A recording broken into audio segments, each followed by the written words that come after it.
Welcome. In front of me I have the iPad Air, and I'll be showing you a couple tweaks and tricks you can do on this device. So anyway, let's just jump straight into this. Now, iPads are relatively simple devices, to be completely honest, so there isn't much kind of like hidden options that you probably haven't found, but maybe you'll find some that you didn't know of. So we're gonna start off with the theming option that you can do nowadays. So if you hold your finger, I believe, on a display, you can select edit and customize. And when you select customize, you have the option to change the themes. So we have light, dark, that changes the icons, automatic, which basically switches based on time of day, or tinted, which allows you to select a specific tint of your choosing to all the icons. And you can see it actually changes all the icons by the looks of it. The reason I'm pointing that out is because, for instance, on Android, where you have some kind of device that comes with manufacturer's theme, let's call it that way, doesn't always, or for the most part always never, covers all of the applications. Here, honestly, it looks like it does. So you can change the color of it, the saturation, and so on. You can also make the icons larger if you want to, or smaller, based on your taste. Keep in mind that larger ones just become larger, but remove the text below that, while the small ones still actually have text under. And you can use this little sampling tool to basically pick a specific color from, for instance, the display. So you just drag that, and as an example here we have something like the flowers, so we have yellow, red, and all that stuff. So if I pick something like yellow, there we go, you can see it automatically adapts to that color.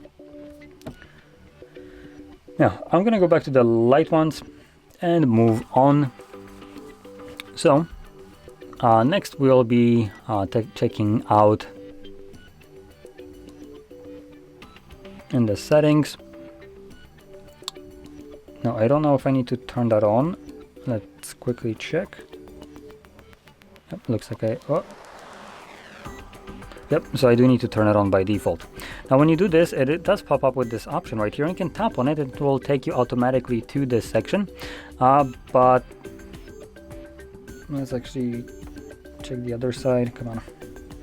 Go. So that is under multitasking and gestures.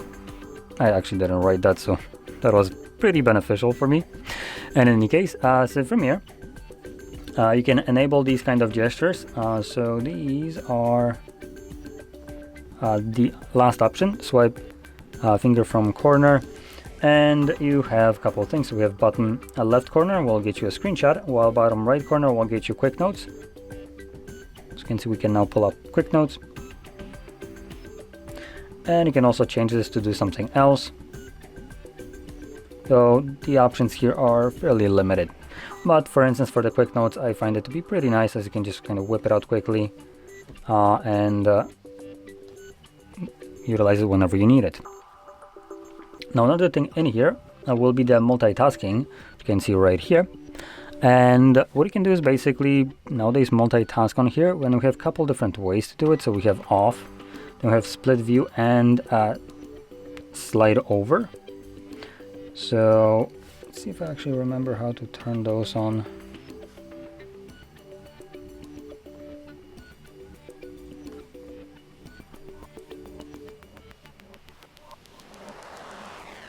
Love God, I can remember. Now we do have the option right here to also, oh wait, just remember we have this. Yeah, I'm gonna grab the icon. There we go. Okay, so here we go. Now you can see when you use this option and you pull out the application that you want to also use, it shows up in this kind of view. So you can tap on it, and whenever you start interacting with something else, it will hide it. Now the other option would be this one, and again I'm just gonna take out the photos. And the way this one works is by just kind of tapping on the window that is below. Now there is also should be the little panel right here that I can quickly check or like switch between these applications, but it looks like it's not present right now for some reason. But in any case, this gives you basically the same kind of functionality. It just keeps the window that you're going to be using much bigger than what it was like right here on the side. Now, another thing that I wanted to showcase, if I figure out how to close these. Close, there we go.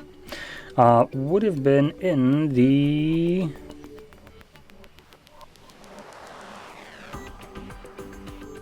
accessibility.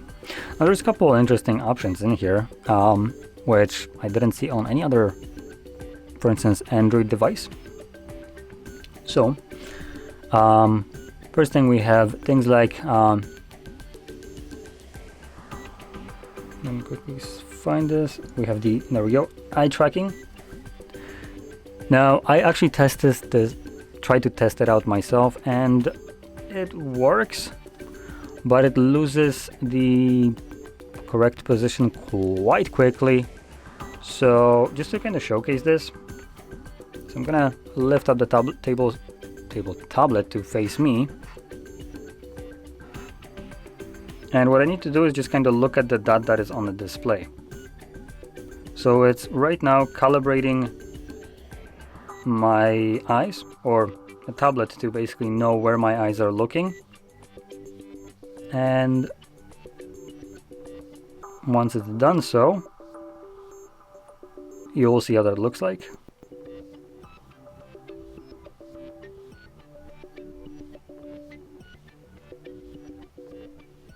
Almost done. Last one. Okay, so you can now see this dot, and I am right now looking at eye tracking. Let's just cancel that. So look at Bluetooth, already not tracking it correctly. General, search.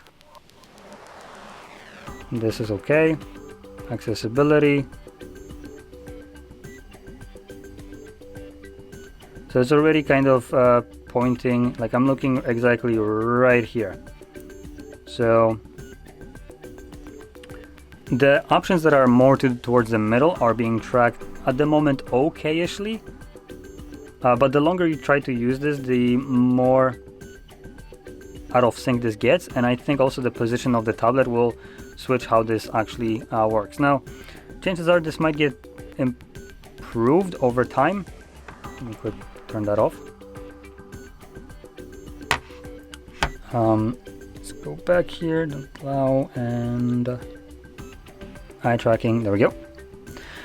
So chances are this might get improved over time to function better, but at the time of recording this, it seems more like a gimmick, as when it kind of desyncs from where you're looking, you kind of need to start looking at other options, even though you don't want to accept them. So for instance, when it got desynced from here and was like one field lower, I would then start need to looking at basically higher options. So if I wanted to go to general, it was selecting accessible. I would need to look at somewhere like the white background right here between the battery and general for the tracking to select the general. And when I tried this before, it was getting a little bit worse. So it was more iffy in the middle, where the discrepancy was about this much. So you can imagine how that would kind of, make this option not very usable. But maybe I'm just doing something wrong. Maybe you have significantly better results with this than I do. Now, next, we can go back to the accessibility, and we have the top button right here. So top button refers to obviously the power button. It's just a stupid Apple thing to try to rename the buttons that already had a predefined name and function. And here we have things like, for instance, the ability for you to turn off Siri if you don't want to use it when you hold the button.